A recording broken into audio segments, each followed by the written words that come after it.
This book is called Angelina on Stage.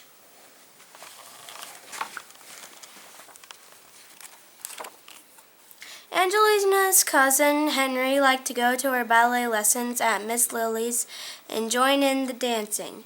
Henry always followed close behind Angelina, copying her graceful steps, but he wiggled and wobbled and didn't look right at ballet dance, like a ballet dancer at all. After each class, Angelina showed Henry the right way to do the pliés, arabesques, and twirls. But Henry kept on dancing his own funny way.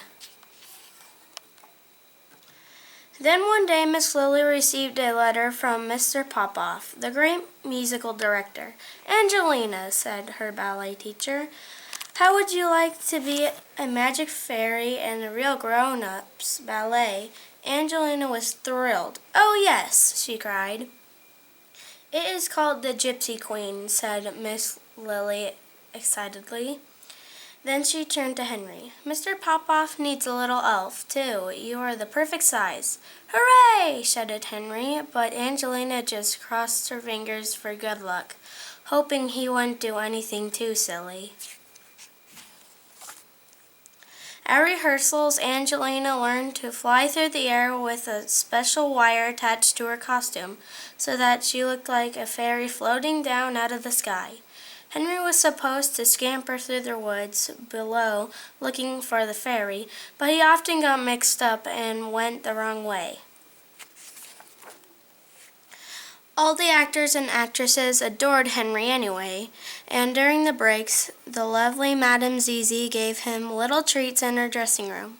Then Mr. Popoff decided that Henry should say something on stage, and Angelina felt very jealous. Everyone cheered when Henry came on stage and said in his little squeaky voice, "There goes my friend, the magic fairy."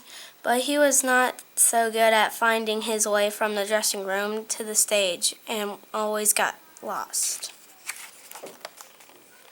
On the night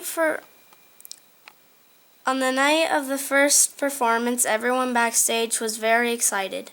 Angelina waited in the wings and her crown on her wand, ready as the audience crowded into the theater and the orchestra began to play.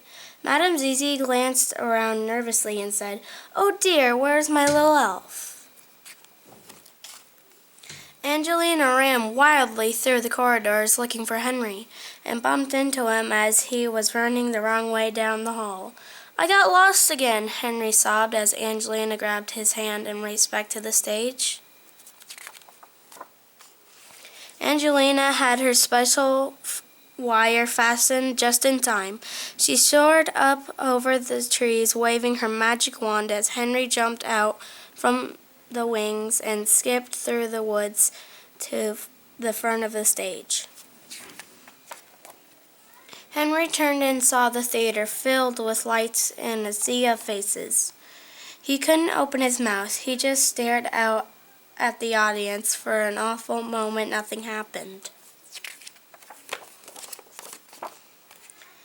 "Serves him right," thought Angelina, still feeling annoyed, but when she looked down and saw how terrified Henry looked, she felt sorry for him. Angelina waved her magic wand and called out to Henry in a loud voice, clear voice, "Hello, little elf, can you see me?" Henry looked up with relief and said, "There goes my best friend, the magic fairy." At the end of the show, Angelina and Henry took a curtain call with all the actors and dancers. The audience cheered and clapped at the director, thanked everyone for a wonderful performance. Madame Zizi gave Angelina some of her own roses, and Mr. Popoff smiled at her and said, "You're a fine actress, and you'll have a speaking part too from now on." Angelina was so pleased that she took Henry by the hands and waltzed around the stage with him until they were both very dizzy. And that is the end.